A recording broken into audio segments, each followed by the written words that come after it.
Olá pessoal, tudo bem? Vamos para a nossa aula número 10. Vamos falar sobre inequação, certo?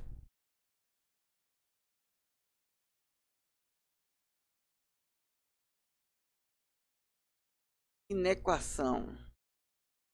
Para falar de inequação, vamos estudar algumas coisas antes, tá certo? Sinais de uma função. Seja a função f de a em b definida por y igual a f de x. Temos que f é positiva no intervalo a1 contido em a, contido no domínio, se f de x for maior que zero para todo x pertencente a 1. Temos que f é negativa no intervalo a1 contido em A, se f de x é menor que zero para todo x pertencente a 1. Dizemos que f é nula no intervalo a1 contido em A, se f de x é igual a zero para todo x pertencente a 1. Certo? Então vamos ver aqui graficamente isso, sinais de uma função. Na função abaixo, f de x é maior que zero para a1 nos intervalos de menos infinito a 2 aberto, unido a 3 aberto, até 4 aberto, unido de 4 aberto a mais infinito. Então, você tem aqui o gráfico de uma função, tá certo? Eu tenho aqui que de menos infinito até 2 aberto, ela é positiva, ó, porque qualquer valor que eu pegar aqui, ó, por exemplo, eu pegar um valor de x aqui, quando eu for ligar aqui o y, ele vai estar acima do eixo x, então ele vai estar no valor positivo, tá certo? Então, onde é que ela é positiva? De menos infinito até 2, depois de 3 até 4, aberto em 3 e aberto em 4. E depois de 4 até mais infinito. Aberto em 4 até mais infinito. Na função abaixo, f de x é menor que zero no intervalo a1, aberto em 2 até 3 aberto. Então, ó, 2 aberto até 3 aberto ela é negativa. Ó, ela está abaixo do eixo x. Ou seja, qualquer valor de x que eu pegar aqui, o y dela vai ser negativo. Tá certo? E na função abaixo, f de x é igual a zero para a1 igual a 2, 3, 4. Ou seja, quando x for 2, quando x for 3 e quando x for 4, o y vai ser zero, certo? Ok? Esse esquema que a gente faz aqui, a gente chama de estudo dos sinais de uma função. Quer dizer, para que valores de x ela é positiva, negativa ou então, certo? Sinais da função afim. Para maior que zero, nós vimos que a função é crescente. Então, eu vou fazer o gráfico aqui, ó, crescente. Ela passa aqui na raiz b sobre a, tá certo? Então, f de x vai ser igual a x mais b. Quando é que ela vai ser positiva? Y é positivo quando x for maior que menos b sobre a. Então, ó, quando a é maior que zero, então, ó, depois da raiz, ou seja, quando x for maior que menos b sobre a, o meu y vai ser positivo. E o contrário, antes de menos b sobre a, o meu y vai ser negativo, certo? Ok? Então, se a é maior que zero, minha função é crescente. Então, depois da raiz, ela é positiva e antes ela é negativa. F de x é igual a zero para x igual a menos b sobre a. Ou seja, exatamente aqui nesse ponto na raiz, ela é nula. Então, f de x é igual a zero para x igual a menos b sobre a. Certo? Para a menor que zero. Para a menor que zero, nós vimos que a função é decrescente, ela vem descendo, certo? Então, você vai dizer que y é maior que zero, né? Ou seja, f de x é igual a x mais b maior que zero, somente se x for menor que menos b sobre a. Ok? Então, que vai acontecer aqui? Antes da raiz, menos b sobre a, eu vou ter minha função y maior que zero, certo? Maior que zero. E depois da raiz, para x maior que menos b sobre a, eu vou ter minha função negativa. Beleza? Exatamente em cima da raiz, a minha função é nula. Então, quando a é menor que zero, minha função é decrescente. Então, depois da raiz, ela vai ser negativa e antes ela vai ser positiva. Eu represento o sinal aqui de mais, tá vendo? Região positiva, sinal de menos aqui na região negativa, beleza? Determine para que valores de x f de x é crescente, decrescente ou nula. Então, você vai pegar essas três funções aí da letra A, f de x igual a 4x menos 10. Letra B, f de x igual a menos 6x mais 5.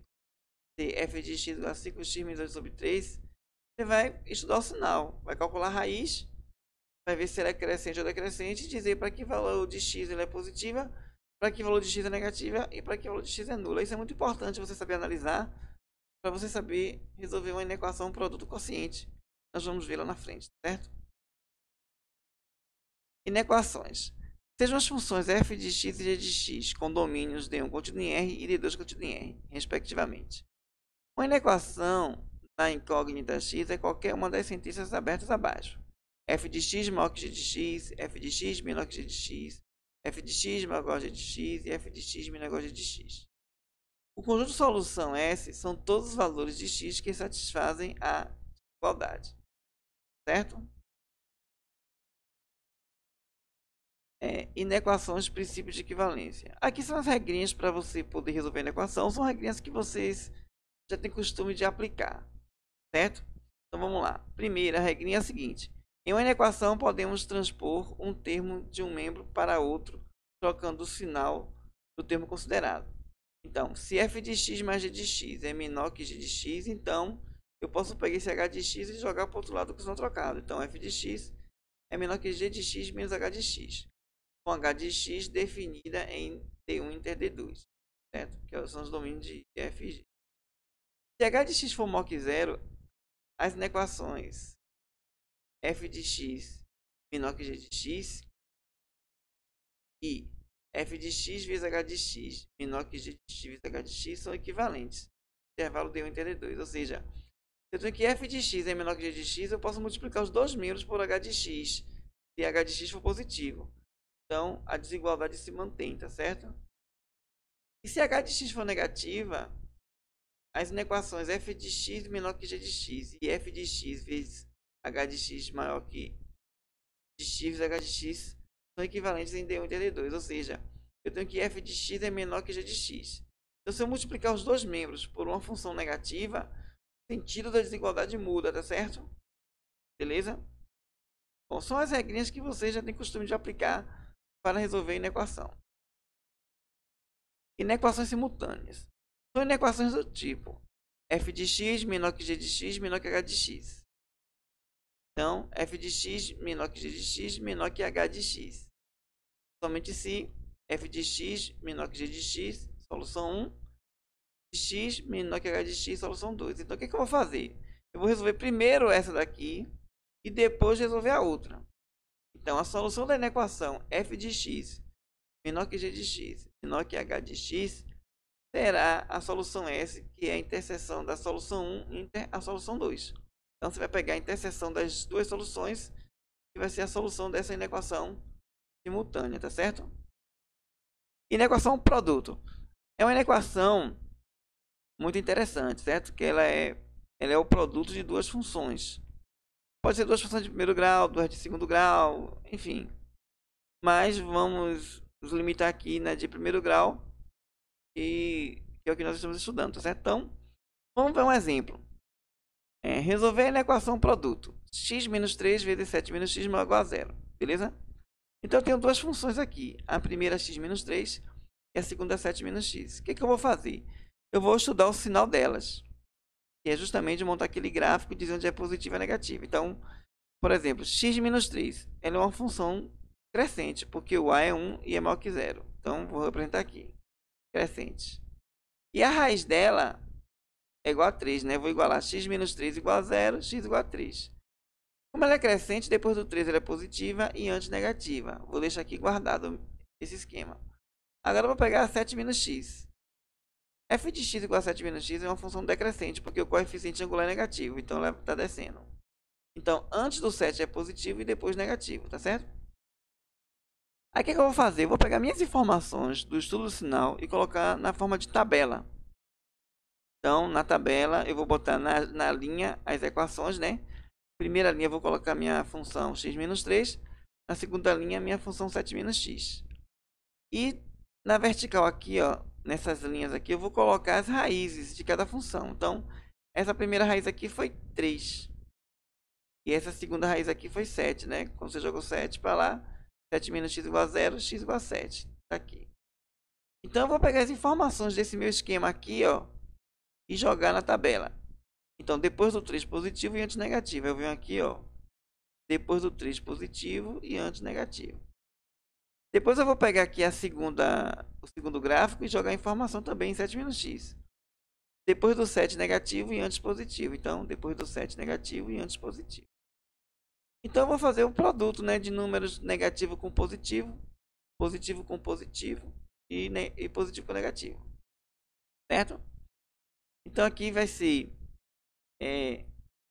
um número negativo multiplicado por um positivo vai dar um negativo. Aqui já é a resposta.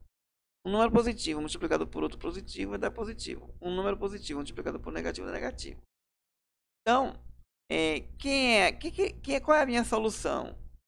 Na pergunta, ele está perguntando aqui, ó, maior ou igual a zero. Então, tem que ser maior que zero ou então igual a zero. Onde é que ela é igual a zero? Nas raízes. E maior que zero, onde for positivo. Menor que zero, onde é negativo. Então, o que me interessa nessa equação é a parte maior que zero. Ou seja, a parte positiva aqui, tá certo? Então, a raiz também me interessa. Por quê? Porque tem igual aqui. Então, ó, para x maior ou igual a 3 e menor ou igual a 7, eu tenho a solução da minha equação. Então, solução x pertence a R, então que x maior ou igual a 3 e menor ou igual a 7. Tá certo? E na equação produto. Às vezes você vai pegar uma equação produto com várias multiplicações. X menos 3, 7 menos x, vezes 4 mais 2x. E você vai dispor. E aí você vai ter uma tabela com várias linhas, né? 5 linhas. Então você vai multiplicar mais vezes mais vezes menos, e vai ficar aquela atrapalhada. Então tem um esquema muito prático que você basta contar a quantidade de sinais negativos que você tem na sua coluna. Se for par, vai dar positivo. Se for ímpar, dá negativo. Observe aqui. Aqui eu tenho um sinal negativo, que é um número ímpar, então vai dar negativo. Aqui eu tenho 0 sinais positivos, que é par, vai dar positivo. Aqui eu tenho um sinal negativo, que é ímpar, vai dar negativo. Então, se numa coluna eu tiver 3 sinais negativos e 2 positivos, não precisa estar multiplicando. Basta contar a quantidade de sinais. Se for ímpar, se a quantidade de sinal negativo for ímpar, vai ser negativo. Certo? Se for par, vai ser positivo. Beleza? Vamos ver outro exemplo. Na equação quociente. Na equação quociente, a gente resolve da mesma forma que a equação produto, certo? Só com uma diferença. Ficar atento para a condição de existência. Olhar o denominador, certo? Então, resolve a equação produto. X mais 5 dividido por x menos 2, maior ou igual a zero. Então, repare. A condição de existência aqui é x menos 2 diferente de zero. Então, ó, x menos 2 diferente de zero, x diferente de 2. Então, 2 não pode entrar na solução. 2 não entra na solução. E aí eu vou fazer o esquema, né? Vou pegar a primeira função, x mais 5, a raiz é menos 5. Como o a é 1 e 1 é maior que 0, ela é crescente. Depois do menos 5 positivo e antes negativo. X menos 2 também crescente. A raiz é 2, depois de 2 positivo e antes negativo. Vou pegar novamente as informações desses gráficos aqui e jogar na tabela. Na primeira linha eu coloquei a minha função x mais 5. Na segunda eu chamei g de x, x menos 2. E aí vem. Depois de 5 positivo e antes negativo. Então, depois de 5 positivo e antes negativo. Essa aqui. Depois de 2 positivo e antes negativo. Então, depois de 2 positivo e antes negativo. E aí fazendo a divisão, né? Um número negativo dividido por um negativo dá um número positivo. Um número positivo dividido por um número negativo dá um número negativo. Um número positivo dividido por outro número positivo dá positivo, tá certo? Como eu falei anteriormente, para você não sair fazendo isso, vezes um número positivo, vezes um número negativo, para você não sair fazendo isso, basta contar a quantidade de sinais negativos. Quantos sinais de menos tem nessa coluna? 2. 2 é par, então vai dar mais. Quantos negativos tem aqui? 1. 1 é ímpar, vai dar menos. Quantos negativos tem aqui? 0. 0 é ímpar, vai dar mais, certo? Então, a minha questão está pedindo maior ou igual a 0. Ou seja, as raízes devem entrar. Então, entraria o 2 e o 5. Só que tem um porém. A condição de existência diz que não pode ser 2. Então, eu vou ter que ter uma bola aberta aqui no 2. E uma bola fechada no 5, porque é igual. Então, qual é a solução? É a parte positiva ou é a parte negativa? Aí você aqui para a pergunta. Ele quer a parte positiva ou nula. Então, onde é que é nula? No menos 5. Ou então antes de... Ou no 5, no mais 5. Ou então antes do mais 5 e depois do 2. Ou seja, solução. X pertence a R, toque X é menor ou igual a menos 5 ou X maior que 2. Lembrando que não foi igual a 2 porque, por causa da condição de existência. X não pode ser 2, tá certo? Ok, gente? Muito obrigado pela atenção de vocês. Eu utilizei como referência para esta aula o livro do volume 1 da coleção Fundamentos de Matemática Elementar de Gelson Hess. Um livro muito bom, aconselho que vocês peguem e façam um exercício dele, tá certo? Ok? Até a próxima aula.